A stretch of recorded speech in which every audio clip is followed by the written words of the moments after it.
Assalamu alaikum. Wow, that was weak. Assalamu alaikum. Come on, say it like you teachers beat LSU. Assalamu alaikum. That's probably why they didn't beat LSU. Okay, it's still pretty weak.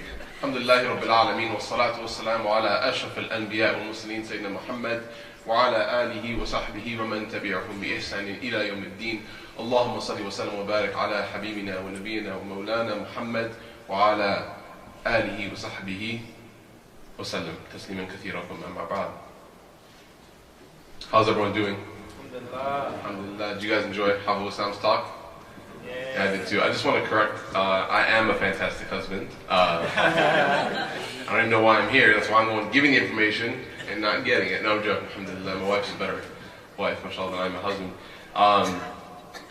So Hafiz Islam, mashallah, what I like about his talk, what I love about his talk, was that he started us off by giving me a microphone. No, he started us off by giving us the standard, right? Whenever you want to know anything, whenever something is, you're curious about something, or you need to study something, or you need to have information, you need to get some information from somewhere, the number one place that you should always get it from is the standard. So for example, if you need information on, for example, where to buy things from, you're a consumer, you need to consume something, you need to buy something, you go to Consumer Reports, right? If you need to go purchase a car, you'll go to the car dealership, you'll ask the experts, you go to the mechanic and you'll figure out, is this a good car to buy or not?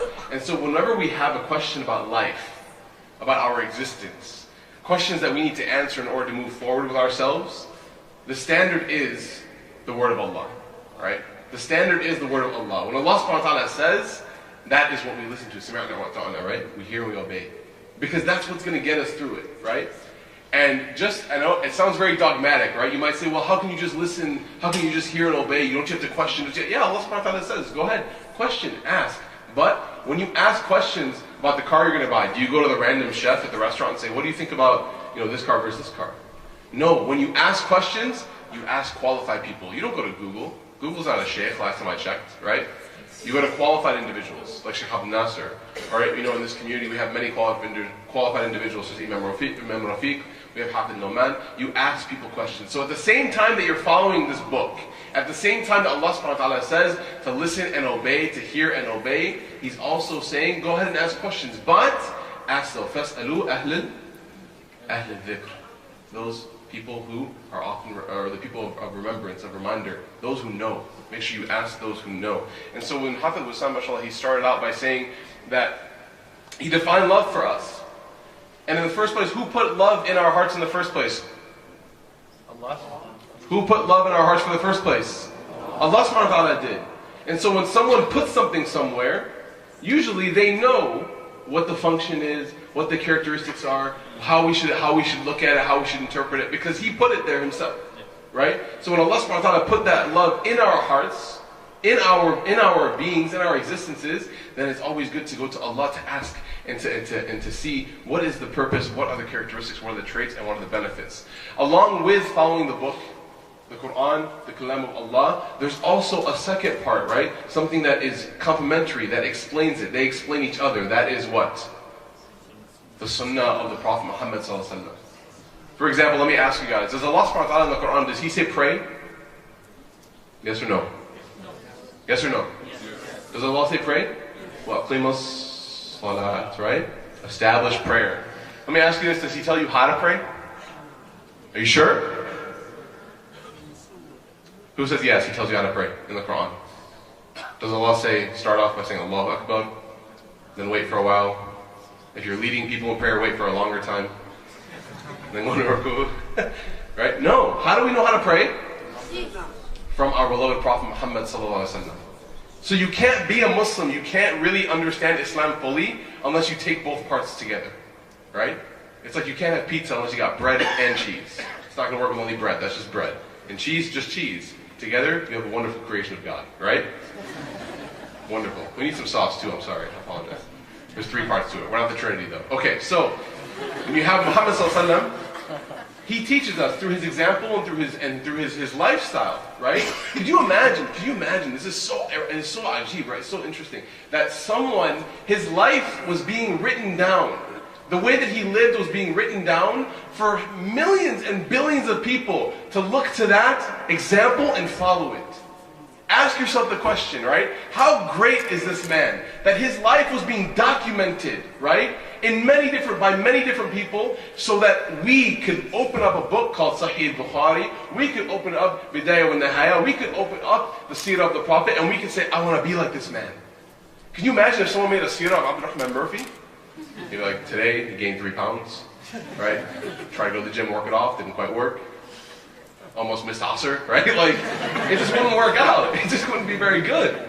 So this man is so incredible, subhanAllah, Muhammad, that like his life was being documented for all of us to take as an instruction manual. So when we look to the example of the Prophet, we don't just look to it as like, yeah, he was kind of this cool, smart guy, right? One time I was in a public school and someone was like, who's Muhammad? And someone was like, yeah, he's this cool guy. Like, that's pretty cool, right? And it's cool that they said that he's cool, but also realize that he's not just like some very wise elder. This guy he was the man, right?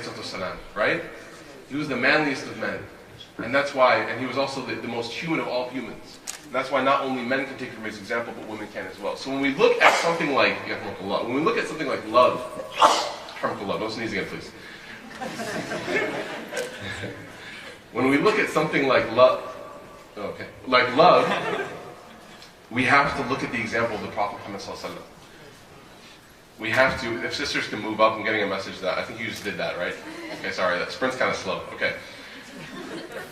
When we look at the example of the love of ourselves and the love of this world, we look to the example of the Prophet Muhammad sallallahu alaihi wasallam. And I'm only going to tell you tonight, inshallah, 4 stories. 4 stories. How many stories? 4. Imam Junaid Baghdadi rahimahullah said that the stories, right, particularly in the Quran, but in general we can take this principle that stories are junt min junudillah. They are soldiers from the soldiers of God. What is a function of a soldier? Well, the function of a soldier to an army is to help it, to assist it, to give it reinforcement, to motivate it, to provide backing. That's your Aisha? Yeah, Aisha. So when Imam Junaid said that stories are like soldiers, when we read these stories, they're not just fairy tales, right? It's not just a movie script. This story is more than that. This story is a lesson to take from. This story is something that we're supposed to inculcate into our lives to make ourselves better. There's one story of 2 people, a couple. Aisha, can you please be quiet? This story, it's okay, she's basically my niece, so we're cool. I'll give her Curious George later, she'll be fine. There's a story of 2 people. 2 companions, Mughith and Barira. They were both workers, they were both of the labor class in the time of the Prophet Muhammad sallallahu alaihi wasallam, and they were married. Now, in the situation of being a worker or a laborer in the time of the Prophet Muhammad sallallahu alaihi wasallam, if a man and a woman are married and they are both laborers, and the woman or the man is given to go free, like you're no longer employed by me, you're fine, or you're no longer taken care of, you're no longer working for me, you can go, then the spouse, the woman, has the right to annul the marriage, right? So for example, if she's let go, if Barira is let go, she has the right to annul the marriage because her husband is still considered in the labor class, and so she has to, reevaluate her life and her situation. So this is what happened. She was given free. She was let go free, and she decided that she no longer wanted to be married to Mughith, right? For whatever reason, she wanted a divorce, and she called it. So Mughith is devastated, right? Mughith is devastated. He goes to the Prophet Muhammad sallallahu alaihi wasallam, and the Prophet Muhammad sallallahu alaihi wasallam can see, right? The Prophet sallallahu alaihi wasallam was a master counselor. He was the best of all therapists. When he saw people, he could just read them, and he knew what they needed, right? He knew the sickness, and he knew the cure.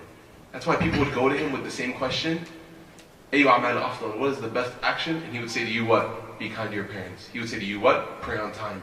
Because he knew people's problems. And so, you see that Mughith went to the Prophet ﷺ, and the Prophet ﷺ saw on his face some sadness, and he said, Ya Rasulullah, my wife just divorced me. I want you, please, can you go and ask her to take me back? I want you to please go and ask her to take me back. Right? And he's like heartbroken. And the Prophet ﷺ says, okay, I'll go and try. So Muhammad ﷺ goes to Barira, and he speaks to her. He says, Barira, I'm coming to you on behalf of your ex-husband who you divorced, and I wanted to ask you if you'd be willing to take him back. Whatever it takes, he'll do it, just take him back. She goes, Ya Rasulullah, sallallahu alaihi wasallam. She says, is this a command or is this just a suggestion? Right? Is this something that you're telling me I have to do? Or is this just something that you're saying, would you please do it? And the Prophet says, no, it's not a command, it's just a suggestion, just a favor that I'm asking from you. And she says, Ya Rasulullah, I'm sorry, I can't. So he goes back and he tells Mughith, it's not going to work out, man. She's not going to have it. And then he's sitting there with Ibn Abbas, radiallahu anhu. And Mughith sees Barira walking away. Right? At this point, are they married or no? Are they married or no? They're divorced. Is he allowed to touch her? No. He runs up to the feet of Barira and he dives at her feet. And he grabs her ankles as he's crying. And he says, please, don't leave me. Don't leave me. It's a very sad story. This is reality though. These are the people that taught us lessons to live by. The Prophet ﷺ, at that point, right? A lot of times we see the Prophet as what? Right? Angry face. Don't touch her. No. The Prophet ﷺ sees that Mughith is touching Barira's skin. She's no longer allowed for him. And he looks at Ibn Abbas and he says, isn't it so interesting that the amount that he loves her, she hates him? He didn't yell at Mughith and say, what are you doing? You can't touch her, man. This is Islam, Sharia law, right? Nashville, Tennessee, we're coming to get you, right? No. He didn't say that. He was merciful. وَمَا أَرْسَلْنَاكَ إِلَّا رَحْمَةً لِلْعَالَمِينَ. We did not send you except that you were merciful on people. We see that the Prophet ﷺ, he understood love. He knew what love was about. He knew that the human beings, we have hearts that we can't control sometimes, right? We're going to talk about that though. And so before we get started in talking about how the Prophet ﷺ lived as a person who loved, we have to understand that he understood love. He knew what love was about. When we want to ask for advice on love, who do you go to? Dr. Phil, Oprah, right? All these people. Because why? Oh, they get it. They understand love, right? The Prophet ﷺ understood love more than any of these people did. So the Prophet ﷺ, he got it. And we see this. We see that he got it. Oftentimes you see that people will come and they'll complain to like imams and stuff like that. I'm sure Shaykh Saab and Hafiz Saab have gotten this a lot. That they'll say, like, I want my wife to be like Aisha, right? When I read stories of the Prophet, man, he would say it and she'd just do it, right? Clean, she's like, how much, right? It's like, but then you often hear, and I'm sure Shaykh Saab has kind of said this in a very nice way, because he looks big, he looks scary, but he's a soft guy, right? If someone wants their wife to be like Aisha, then maybe we should start being like more like Muhammad sallallahu alaihi wasallam, right? The reaction and the reciprocation that he got from her was only because of the akhlaq that he had, right? The perfection of character that he had. And you see this in stories. The Prophet ﷺ was once in his masjid. And his masjid, by the way, it was kind of like this, where there's like a big room, and there was like a wall in between. And he just lived, his house was one side of that wall, right? So imagine there was like a wall here, and this was his house, and this was the masjid.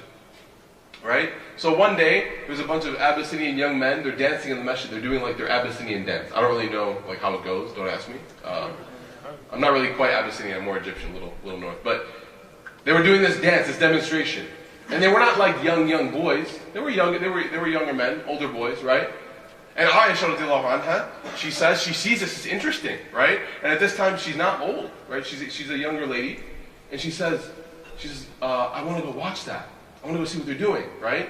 Oftentimes you're driving on a road trip or you're going somewhere, and the wife or the husband or whatever sees the bill, oh, can we stop? Ripley's Believe It or Not, right?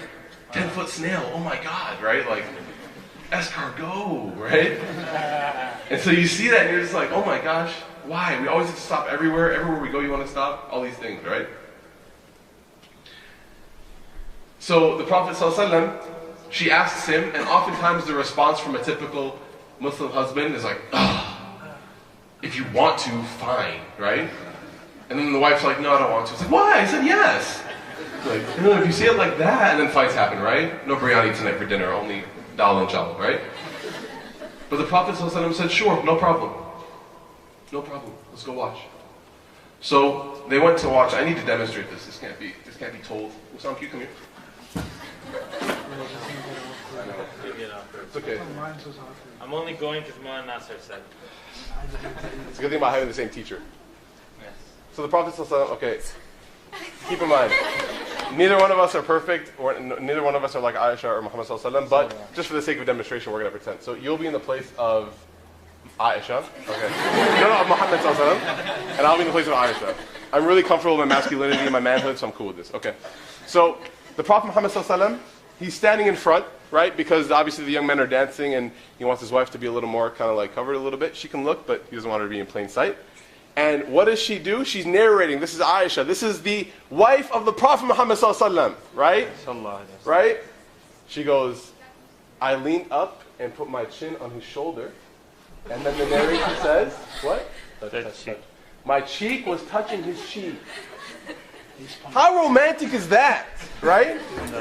What more do you want? Listen, hold on, wait. No, you're not going here. Yeah. Right? So she said, my cheek was touching his cheek. Check this out. What happens, husbands? What happens? No one answer over here. Husbands, when you're at a place for a long time, like an art museum or something, like your wife wanted to go, and you're like, I just wanted to go to like get some food, right? What happens? What question do you ask? Are you done yet? Can we go now? Right? So Muhammad sallallahu alaihi wasallam, he asks. Are you done yet? Nope. Right? This is what happened. This is what happened. Literally, Muhammad sallallahu alaihi wasallam goes, can we go now? He said, are you finished? She said, no, I'm not done yet. Then again, he asked later on, do it. Are you done? And she said, no, not done yet. Then one more time. He says, are you done? And she says, now I'm done, right? And she left. Remember the whole time. And keep in mind, by the way, that like she was shorter than the Prophet Muhammad sallallahu alaihi wasallam, so she can't fit her chin on his shoulder. Like it's not going to work, right? So she has to tip up on her tippy toes. Now, when you're on your tippy toes, is it very easy to balance yourself? No. If you have extremely strong legs like me, yes. But if you're like most normal human beings, then you probably have to do something like this, right? Yes. Hold on, either in the arms or the shoulders. This is the image of the Prophet Muhammad sallallahu alaihi wasallam and his wife. Later on, thank you, Jazakallah khair, appreciate it.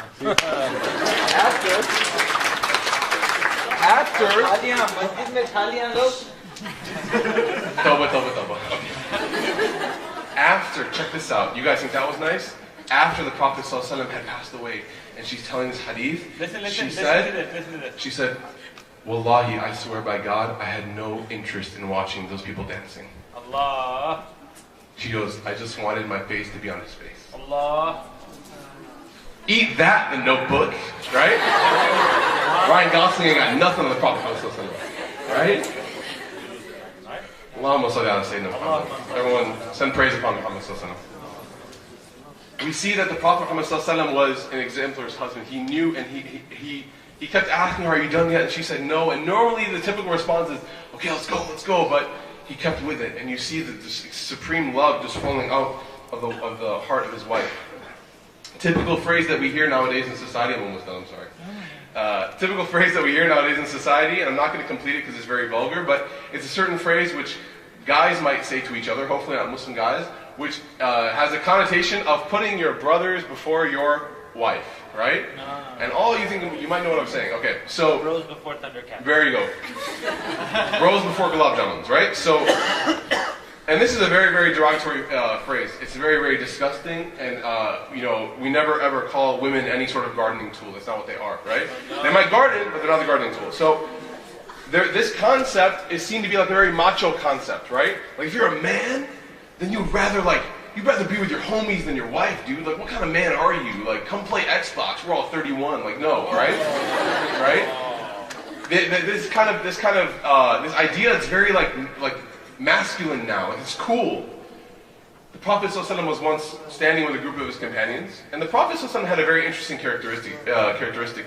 He had the quality of anyone who he was with or interacted with, they would feel like they were his favorite person. You know how like when you know that you're someone's favorite person, and you're like, yeah, I know, like you're telling everyone else that you're the best friend or they're your best friend, but we all know who's best friends here, right? That's the kind of feeling that everyone who met the Prophet Muhammad ﷺ had with him.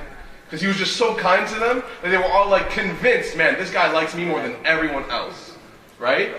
So Amr ibn As, a great companion, if you're from Egypt then you know what I'm talking about, he's a great companion.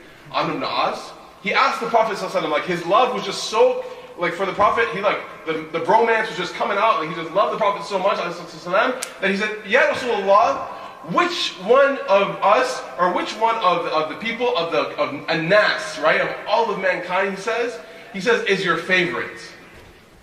Which one of all of mankind is your favorite? Man and womankind, right, humankind. And the Prophet ﷺ responded with one word. He said, Aisha. Right? Check this out. This is even better. Are you like that, Aisha? Check this out. So, Amr ibn As is like, treated, right? So he's like, okay. He's like, no, I didn't mean that. I didn't mean like your wife. Obviously, we all love our wives. He meant, which one from the men is your favorite? And he said, what? Abuha. Her father. We all know that Abu Bakr Siddiq was the father of Aisha radiallahu anha. Right? We all know that. And the Prophet ﷺ, when he was, even before revelation, who was his number one homie? Abu Bakr Siddiq. We all know this, that they were like best friends. They were like so super tight, right? Even up until the day that he passed away. That's why the leader after Muhammad ﷺ was Abu Bakr Siddiq, right? But look at how he called him. He didn't say the second or the favorite amongst the men is Abu Bakr. He said what? Her father. So even when he's talking about a man, he's referencing it in relationship to his wife. That's how much he loved his wife. That is a true man of love. So if you ever want to get advice on how do I approach someone that I love, how do I engage with someone that I love, how do I converse, how do I treat someone, how does intimacy work with someone that you love, how do I have arguments with someone that I love, the number one person you want to ask is the Prophet Muhammad ﷺ.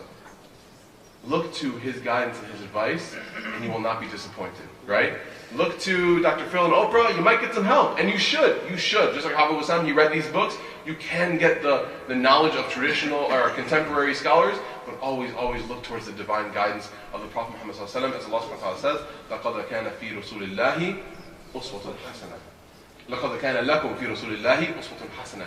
Verily, for all of you, in the Prophet, in his existence, is a good, perfect example to follow.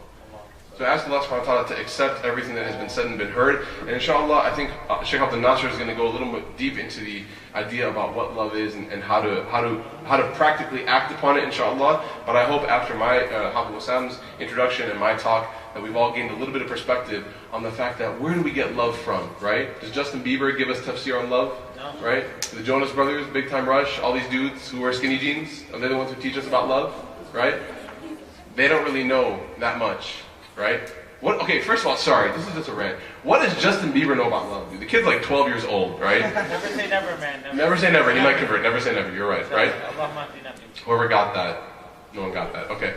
All these people that try to tell you about love, they don't really know that much. All these young kids talking about like, oh, I feel like I have butterflies in my stomach. That's a serious medical condition. If you have butterflies in your stomach, like, that's you have to be checked out by a doctor immediately. Like, there's something that might happen. Seek medical attention. Right? Love is not only the feeling of fireworks in the sky. By the way, I got married on July 4th, so every July 4th I tell her, like, I planned it, alright? Like, worldwide they're celebrating our marriage.